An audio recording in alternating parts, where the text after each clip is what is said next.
Olá, boa tarde. Você acompanha agora as principais reportagens da semana da RIT. O endividamento das famílias bateu recorde durante a pandemia. O Banco Central divulgou que mais da metade das famílias brasileiras tem dívidas bancárias. A Márcia apertou daqui, ajustou dali para não precisar de empréstimo para quitar as dívidas. Foi difícil, viu? Porque parei 2 meses no meu trabalho, né? E foi no cartão. Nessas horas a gente acaba recorrendo a cartão de crédito, ao banco se precisar. Sim, veio proposta para mim ir no banco, mas aí eu não quis não. Eu fiz acordo, né? Paguei as coisas tudo direitinho para mim não recorrer aí nem empréstimo, né? Já o seu Carlos precisou recorrer ao banco para conseguir honrar os compromissos. E como é que ficaram as contas? Atrasada, conta de água, luz, um monte de coisa. Teve que recorrer a empréstimo, não precisou ainda? Já peguei empréstimo, peguei muito empréstimo. Agora eu vou tentar pagar, né? Mesmo controlando os gastos, o Sebastião não conseguiu pagar todas as dívidas. O que eu priorizo é só a conta de água, conta de luz para pagar. É as mais necessárias. E o aluguel, que eu pago aluguel. As outras contas eu fui deixando de lado, deixando de comprar, como comprar alimentação, compro só o necessário. É IPTU, né, deixei de pagar. Né?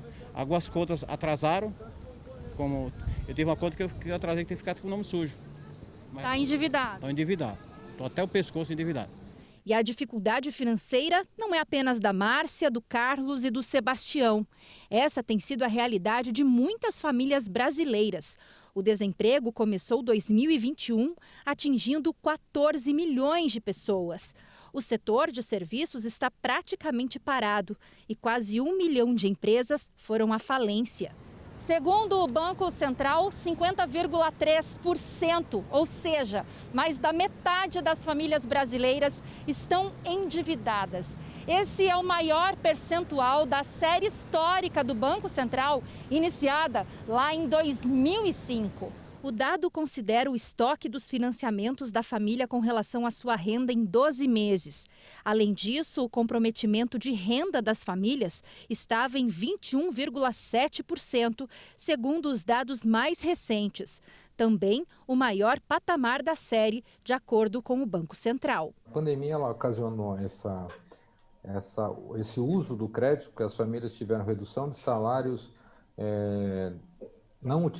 muitas que utilizaram o auxílio emergencial tiveram que ainda procurar outras fontes de renda, apesar deles fazerem uma opção de manter os pagamentos em dia e não ficarem endividados. Se você fizer uma correlação com os endividados, você vai ver que o crescimento dos inadimplentes foi bem pequeno em relação ao endividamento. Então, são duas coisas diferentes. Endividamento significa aquelas pessoas que pegaram dinheiro no mercado. Então, utilizaram o cartão de crédito, limite de conta garantida, CDC, são cheques, como chama, empréstimos diretos ao consumidor, e elas acabaram se endividando nesse montante, evitando a inadimplência, né? No final do ano passado, um estudo da Confederação Nacional do Comércio de Bens, Serviços e Turismo apontou que 66% das famílias estavam endividadas. A pesquisa considerou dívidas com as despesas declaradas, com cheque pré-datado, cartão de crédito, cheque especial, carnê de loja, crédito consignado, empréstimo pessoal e prestação do carro e da casa. O levantamento apontou o cartão de crédito como a principal modalidade de endividamento das famílias, representando quase 80% dos casos. Esse índice ele vem seguido assim, ele teve um aumento muito grande para as famílias até 10 salários mínimos. Essas tiveram um grau de endividamento maior realmente pela perda de renda e pela manutenção do seu custo de vida. Então foram despesas que antigamente eram só usadas para bens de consumo, agora foram usadas para despesas de custeio, né? Ou seja, pagamento de conta, pagamento de impostos, pagamentos. Você acabou usando esse endividamento para pagamentos de despesas que antes você pagava com o seu salário. Para evitar o endividamento, a palavra-chave é educação financeira. A receita, todos nós já conhecemos, mas dificilmente conseguimos colocar em prática. O centro do problema é educação financeira. Todos nós, de uma maneira em geral, nós vivemos num país que nós não temos educação financeira nas escolas, né?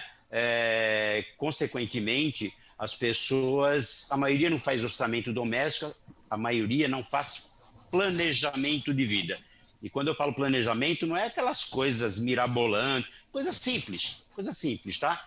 Como, por exemplo, vou comprar um carro, vou sair de viagem, vou viajar nas minhas férias. Então, assim, as pessoas resolvem isso de um dia e viajam no outro, lançando mão de banco, de cartão de crédito, tudo pelo improviso. E isso vai alimentando o endividamento.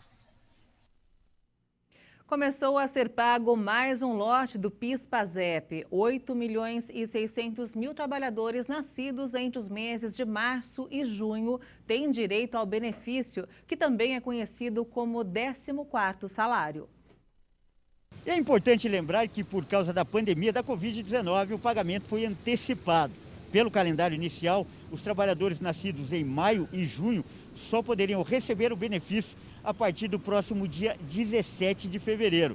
Mas com a mudança, já podem pegar o dinheiro. E o mesmo acontece com os servidores do PASEP, com o número de inscrição final 6, 7, 8 e 9. O valor do benefício varia de R$ 92,00 até R$ 1.100, dependendo do tempo que a pessoa trabalhou com carteira assinada em 2019.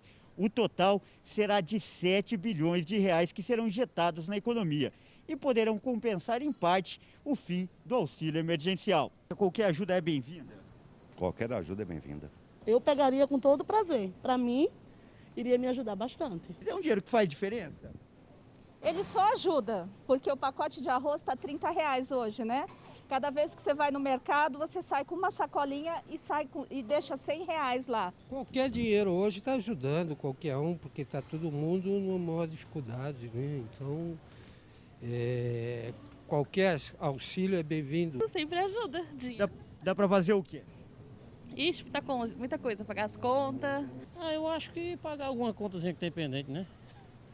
Nessa época de pandemia veio... Tudo que vier é lucro, né? O que vier já ajuda. Tá desempregado.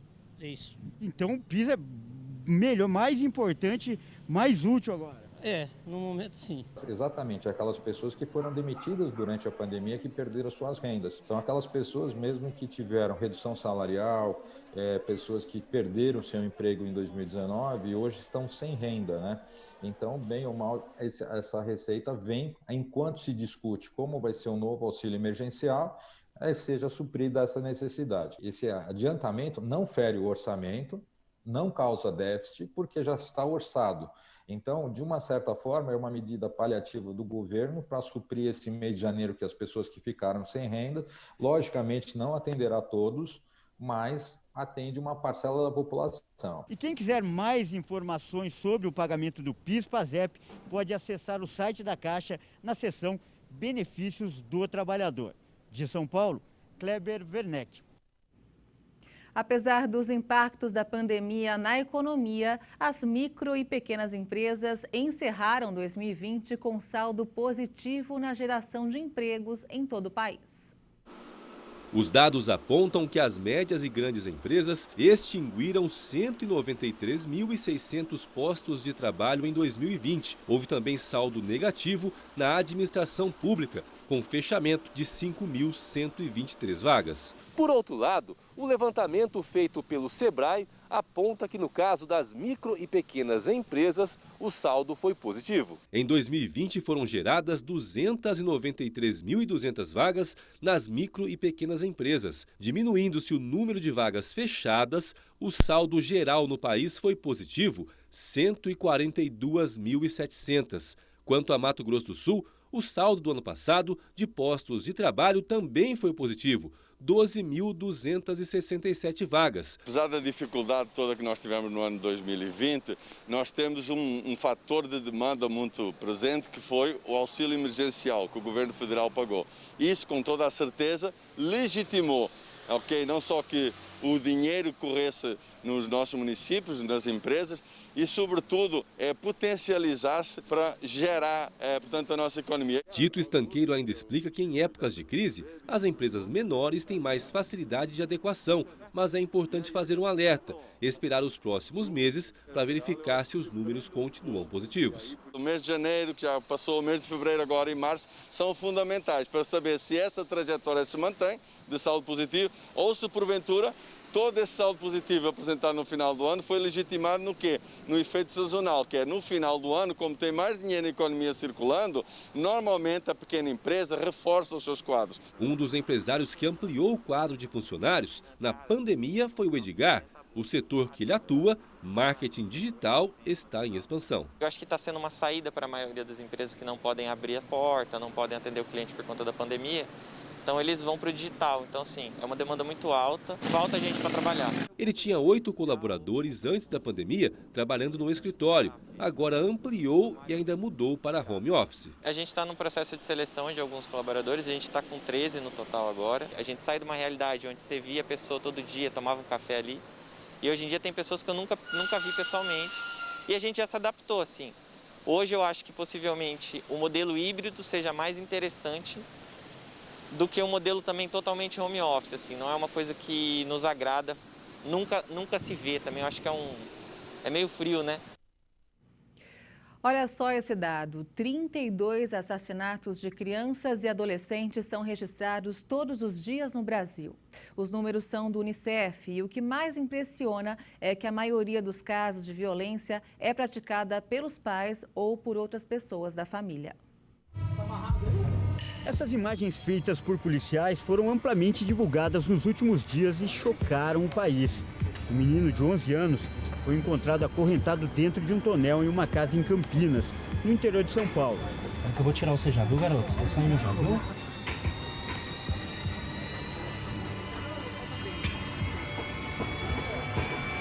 Horrível, né? Pra mim, a gente não se faz aquilo nem com bicho. Qual o pecado que pode cometer uma criança para receber tal castigo de ser colocado dentro de um tambor, num lugar coberto, com um telhadinho pequeno, um calor lascado que estava ali, imagina. É difícil, deixa aí, não só o pai, né? A mãe e a irmã consentindo com aquilo ali, né? É muito difícil, é revoltante mesmo. No tempo que a gente está hoje, não dá para aceitar, né? Somente, o resto, a gente só tem que lamentar a idiotice do pai, né? E da família, né? Eu chorei, eu fiquei decepcionada com o ser humano, como que consegue fazer uma coisa dessa, né? Mas por trás dessa comoção nacional há uma triste realidade. A violência no Brasil impede que muitas crianças e adolescentes cheguem à fase adulta. Em uma década, 191 mil crianças e adolescentes foram assassinados no país, que dá uma média de 32 mortes por dia de meninos e meninas. As vítimas tinham entre 10 e 19 anos. E a pesquisa também traçou o perfil das vítimas, e a maioria das crianças era negra e morava em bairros de periferia, locais com alto índice de criminalidade. E o pior, quem deveria cuidar é que causou a violência. Em 60% dos casos, o pai ou a mãe foram acusados pelos maus tratos. O Brasil precisa discutir planejamento familiar. Não basta as pessoas fazerem filhos, as pessoas precisam antes tratar do assunto, se preparar, se planejar, se organizar. Essa é uma das questões, mas também envolvimento com alcoolismo, com drogas e situações de precariedade econômica, social, das famílias, tudo isso contribui para a violência doméstica. No caso de Campinas, o pai, a madrasta e a irmã do menino foram presos. Eles vão responder por crimes de tortura e maus tratos. E as penas podem superar 10 anos de prisão. O Código Penal brasileiro prevê que quando o crime é cometido pelos pais ou responsáveis, a pena pode ser ampliada de 1/6 a 1/3. O escopo realmente é proteger e entender que são seres humanos em desenvolvimento e que têm sim maior vulnerabilidade, então é dever do Estado, como eu falei, da sociedade no geral, da própria família, de todos nós, de garantirmos o desenvolvimento, porque se nós não cuidamos de crianças e de adolescentes, é o próprio futuro da própria sociedade que fica em jogo. Mas além da família, os órgãos públicos que deveriam proteger as crianças também falham nessa missão. O Conselho Tutelar de Campinas acompanhava a família do menino há 1 ano, mas nunca constatou nenhum sinal de maus tratos. O Ministério Público instaurou um inquérito para apurar a conduta dos conselheiros. Basta o Conselho dizer que acompanha há 1 ano e que o caso vinha evoluindo positivamente. Quer dizer, o Conselho jamais foi, então, nessa casa. É função do Conselho Tutelar atender crianças e adolescentes em situações de risco. O caso do menino de Campinas só foi descoberto porque os vizinhos informaram a polícia. Por isso, quem presenciar casos de violência contra crianças deve imediatamente informar as autoridades. Não é preciso se identificar. O Ministério, inclusive, lançou recentemente uma campanha para estimular as denúncias durante a pandemia. Eu tô bem, junto da minha família. A gente quer que tudo isso termine logo, para poder sair e ficar perto de vocês.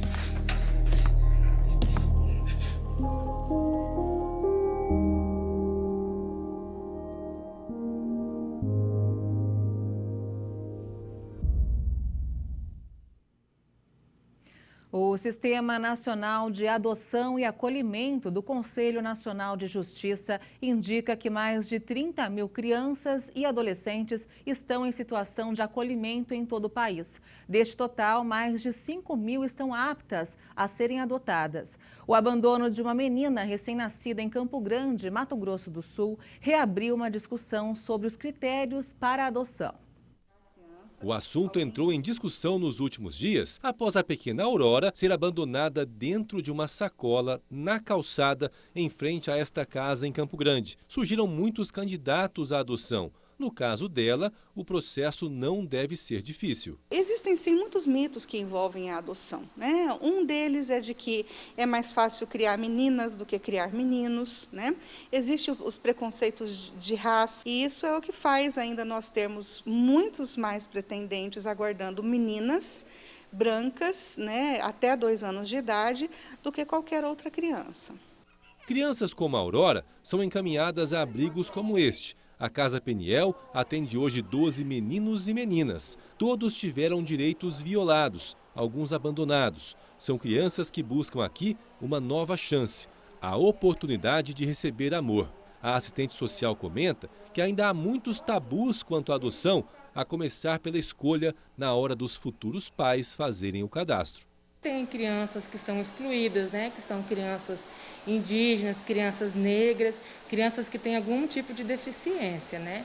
Mas paralelo a isso também tem pais que, assim, que não ligam para isso, que eles, né, querem adotar independentemente de qualquer um desses, assim, de etnia, né, assim, de deficiência. Outro tabu é quanto à adoção de crianças com mais idade ou adolescentes, mas a maior dificuldade é quando há irmãos que devem ser adotados juntos. Já houve uma separação dessas crianças, né, da família nuclear, da família extensa. Então, ela vai ter que formar uma nova família. E se eles já têm esses laços vinculares de irmãos, é muito mais difícil deles superarem. Enquanto os tabus estão para serem quebrados, a busca por um lar continua. Aqui elas têm parquinho para brincar, espaço, um ambiente realmente acolhedor. Tudo para uma fase de transição. Claro que adotar uma criança ou mais é uma grande responsabilidade. Por outro lado, ter a oportunidade de dar uma nova vida a cada uma destas pequenas é a chance de ter a própria vida transformada. Para quem se sente pronto para a mudança, a psicóloga dá o caminho. Procura a vara da infância, né, o cartório da vara da infância e da juventude. Ali eles vão ser bem informados de documentação, tem cursos, tem um curso que é oferecido, que tem a duração de 2 meses, que é semanal. E veja ainda nessa edição, um dos sintomas da Covid-19 que tem chamado a atenção é a queda de cabelo. E ainda, o comércio está mais otimista para a Páscoa deste ano e espera recuperar a queda nas vendas do ano passado. Os detalhes você confere daqui a pouco. Até já!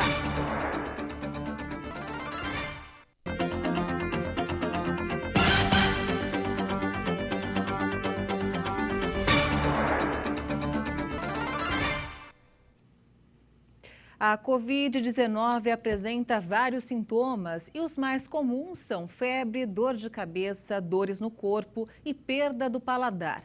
Mas um dos sintomas que tem chamado a atenção é a queda de cabelo. Em média, 42 milhões de brasileiros sofrem com a calvície, que geralmente está associada ao estresse ou a fatores genéticos, mas existe tratamento para os problemas capilares. A Andressa contraiu a Covid-19 em abril do ano passado e, além dos sintomas que geralmente a doença apresenta, como tosse e febre, ela percebeu um outro problema que nem imaginou que pudesse estar relacionado ao coronavírus: a queda de cabelo. Estava caindo demais, eu percebi pelo ralo, que a gente mulher percebe no banho e no ralo, né? E quando penteava, e as falhas que ficavam na frente, bem aqui na entrada. E ele era grandão, eu tive que cortar para ficar melhor. A Andressa conta que o marido também pegou o Covid e teve o mesmo sintoma. A gente pegou a Covid junto, né? Ao mesmo tempo que eu tive, ele também teve. Aí ele também teve a queda de cabelo também. E foi aí que você imaginou que pudesse estar relacionada à Covid? Isso.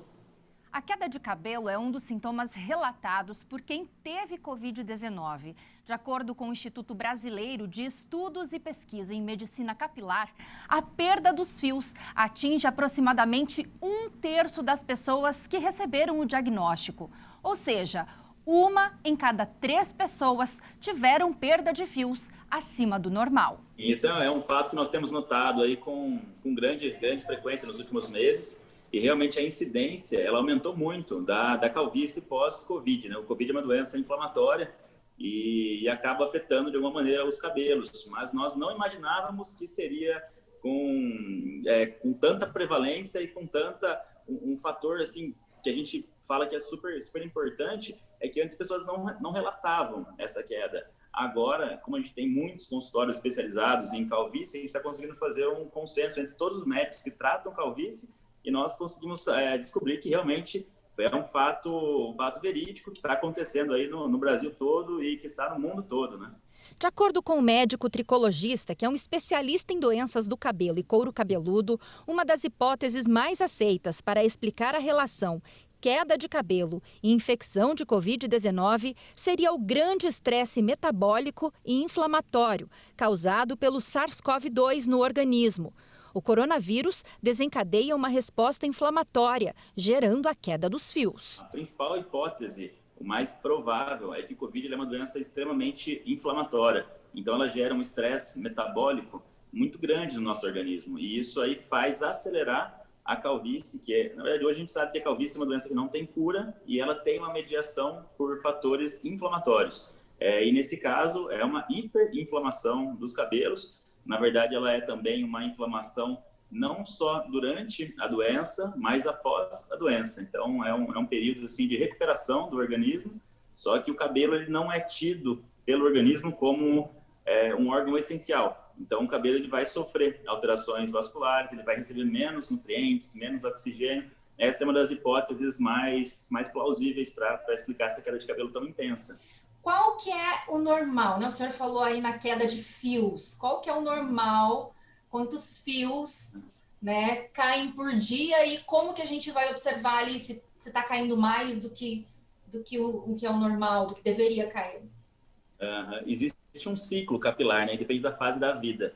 Mas eu falo que de 20 aos 40 anos, o normal é uma pessoa perder até 100 fios de cabelos ao dia. Tá, isso não é nada desesperador, é uma coisa normal, é um ciclo do cabelo, ele vai ser renovado. Porém, a pessoa que perde de 150 a 200 fios tem que realmente ligar o sinalzinho de alerta ali, alguma coisa está errada. E a boa notícia para quem está passando por isso é que tem solução e tratamento para minimizar a queda dos fios. O especialista garante que é possível obter bons resultados com o consumo diário de multivitamínicos específicos para os cabelos e também com a aplicação de vitaminas diretamente no couro cabeludo, para estimular o crescimento. Se a pessoa tem tempo e consegue realmente fazer um tratamento completo, nós indicamos um tratamento que chama MMP. Ele é nada mais do que você injetar a vitamina, fatores de crescimento diretamente na raiz. Então é um aparelhinho que ele tem 27 agulhas. e ele vai fazendo movimentos de perfuração bem milimétrico, de 1,5 milímetros até 2,5 milímetros, e ele consegue jogar na raiz esses nutrientes. Então, em vez de você tomar por via oral, a gente injeta diretamente no couro cabeludo e faz o estímulo sanguíneo. Ou seja, quando essas agulhas elas penetram no couro cabeludo, elas saem um pouquinho de sangue. Esse pouquinho de sangue ele vai fazer com que o organismo entenda que ele está sendo renovado, vai trazer mais nutrientes para o fiozinho. Então, é um dos melhores tratamentos hoje. Só que junto com isso, a gente faz o laser, a gente faz a estimulação com corrente galvânica, que são tipo uns choquinhos, que ajuda o couro cabeludo a receber mais nutrientes e oxigênio. E, paralelo a isso, em casa, eu sempre receito um complexo vitamínico, que é super, super importante, diariamente, mais uma loção que a gente tem que formular de acordo com os exames do paciente. Então, é bem individual o tratamento, mas em base a isso seria o tratamento perfeito. Então, tem que ter um pouco de tempo, tem que ter um pouco de disciplina, porque tem que aplicar a loção 2 vezes ao dia para fortalecer. Mas é um tratamento que se mostrou mais efetivo hoje. A pandemia tem atrasado o diagnóstico de doenças e algumas delas, se não descobertas no início, podem trazer sérias complicações à saúde. Os especialistas alertam sobre a importância de manter a rotina nos exames para evitar que doenças como câncer sejam diagnosticadas muito tarde. Foi por acaso que em 2018 a Ione descobriu um câncer de mama. Passei com o médico e ele foi uma pessoa assim, é um médico humano, tá? Muito parceiro assim das pacientes dele. E ele sentou e conversou comigo. Ele pegou no meu braço, me levou para a sala e falou assim, infelizmente eu tenho que te falar. Na sua mamografia está acusando que provavelmente você tenha um câncer. Depois do diagnóstico, a Ione precisou retirar um quadrante da mama e encarar 8 sessões de quimioterapia. Ainda faltam as sessões de radioterapia, que atrasaram por causa da pandemia do novo coronavírus. Eu fiquei esperando para eles ligarem para mim começar a radioterapia. Tá? Eles atrasaram para ligar, porque eu levei toda a documentação, já estava tudo encaminhado. Por causa da pandemia, cerca de 70 mil brasileiros com câncer podem ter deixado de receber o diagnóstico. Para se ter uma ideia do que isso pode representar no futuro, basta considerar que são previstos 625 mil novos casos de câncer no Brasil até o ano que vem. Uma pesquisa realizada pelo Instituto Oncoguia apontou que 43% das pessoas em tratamento contra a doença relataram que a rotina de cuidados médicos foi impactada pela pandemia. E isso, segundo especialistas, pode comprometer e muito o tratamento.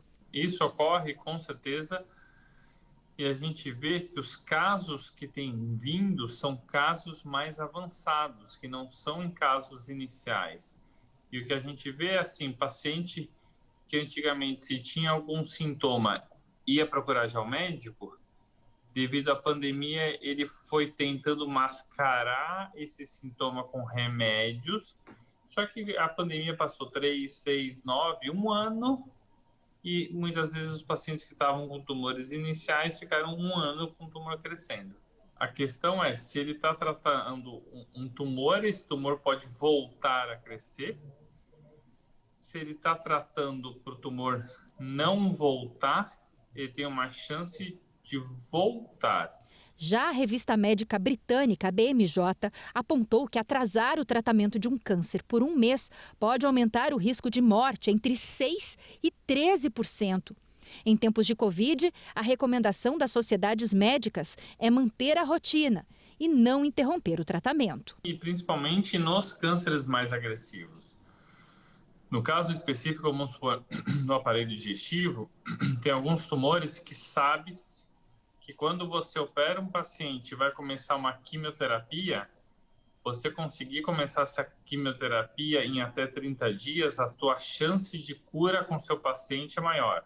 Então vamos supor que o paciente operou em março, fevereiro, março, que estava começando a pandemia. E daí esse paciente simplesmente esperou passar a pandemia e demorou 6, 8 meses, a chance de cura dele caiu muito. Sabemos que quanto mais cedo diagnosticado, maior são as chances de cura. Por isso é importante procurar ajuda médica, se perceber que algo está errado. Eu sempre falo que nós nos conhecemos melhor do que qualquer pessoa. Então, quando você notar que tem algo diferente no seu corpo, você deve procurar ajuda médica, mesmo se você for um paciente jovem. Porque, infelizmente, tem aumentado cada vez mais as taxas de pacientes com câncer em jovens com menos de 40 anos. Então, muitas vezes ele fala assim, não, eu sou jovem, então isso aqui deve ser coisa da minha cabeça, isso aqui é bobagem. Não. Hoje em dia, você viu algo diferente no seu corpo, você deve procurar ajuda médica. A Guarda Municipal de Dourados, em Mato Grosso do Sul, criada há 25 anos, tem em seu comando uma mulher pela primeira vez. É a servidora Liliane Grazielli, que trabalha há 8 anos na corporação. Olha só.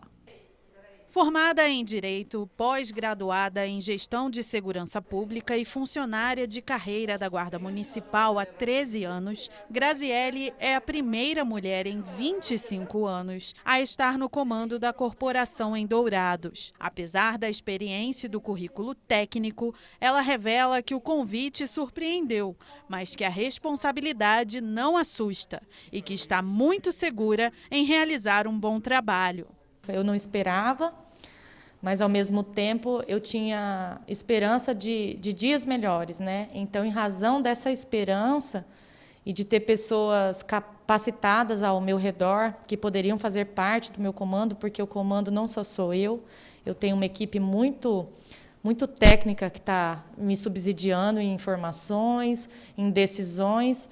Então, em razão de ter essas pessoas ao meu lado, que eu aceitei o desafio.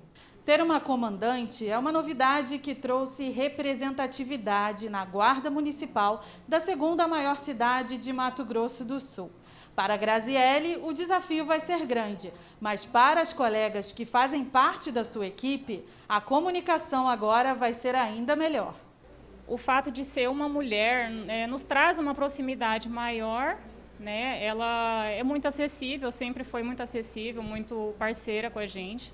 Então, eu acredito que a Guarda só tem a ganhar e o fato de ser a primeira mulher, eu acredito que no Estado, né, como comandante de uma Guarda Municipal, eu acredito que vai ser muito bom, muito boa gestão. Entre os desafios da comandante está o combate à disseminação do coronavírus. Isso porque, em Dourados, um decreto municipal estabelece regras para impedir aglomerações, como o fechamento de estabelecimentos comerciais até 22 horas. Desde março do ano passado, quando a pandemia começou, a Guarda já registrou mais de 5.000 denúncias de irregularidades pela Central de Atendimento e 900 boletins foram registrados em estabelecimentos flagrados descumprindo as medidas. Segundo Grazielli, o trabalho continua e as reuniões estão previstas para ampliar as estratégias de fiscalização. Nós continuamos fazendo essa fiscalização do toque de recolher. Quando há solicitação em eventos, a gente também está presente para verificar se há aglomeração, o que está acontecendo. Às vezes, em eventos em casa, festinha, a Guarda vai continuar fazendo esse atendimento. Até a gente quer que a população ligue, caso haja descumprimento das medidas, o nosso telefone é 199 ou 153, nós estamos à disposição 24 horas por dia. O comércio de chocolates está mais otimista para a Páscoa deste ano. Empresários esperam recuperar a queda nas vendas do ano passado. Giovanca já começou a mexer o doce para a Páscoa, que será no dia 4 de abril. Faltando mais de um mês para a comemoração, é tempo de organizar as embalagens, forminhas e planejar o cardápio, já que a data no ano passado não foi tão animadora no volume de encomendas. Quando começou o lockdown, que foi pouco tempo antes da Páscoa, né, a gente até achou que não ia vender nada. Mas foi até dentro da média, né? O que a gente não teve muito foi sobremesa de Páscoa, porque as famílias ainda não estavam se juntando muito, né? Para este ano, a expectativa é de mais vendas. De vendas de ovo de Páscoa e esse ano também um pouco mais de sobremesa, né? A gente vai focar um pouco mais na divulgação das sobremesas, porque muitas famílias já estão, assim, se juntando um pouco mais, um número maior de pessoas. A gente, graças a Deus, já tem vacina, né, rolando aí. A Páscoa também já empolga o comércio que trabalha com insumos para a fabricação artesanal de ovos e sobremesas. Esta loja, no centro de Campo Grande, está abastecida com embalagens, forminhas e ingredientes. A esperança é que 2021 seja melhor do que no ano passado, que teve vendas quase 60% menores que em anos anteriores. A partir deste ano, a gente está com uma expectativa muito grande de poder estar retornando esse público. A gente está com uma expectativa porque o mercado informal e artesanal está crescendo bastante, né? E nesse momento que as pessoas ainda estão desempregadas, precisando de um complemento de renda. Para você ter uma ideia, uma pessoa que compra uma barra pode chegar a um lucro de até 300% transformando ela artesanalmente. E quem ficou curioso, estas são algumas delícias que a Giovanca fez no ano passado, em ovos e sobremesas. Para este ano, ela fez até consulta online sobre as preferências dos clientes. Ela também vai fazer lives no Instagram para ensinar algumas de suas receitas. E eu resolvi perguntar para o meu público. E parece que o pessoal quer que elas voltem.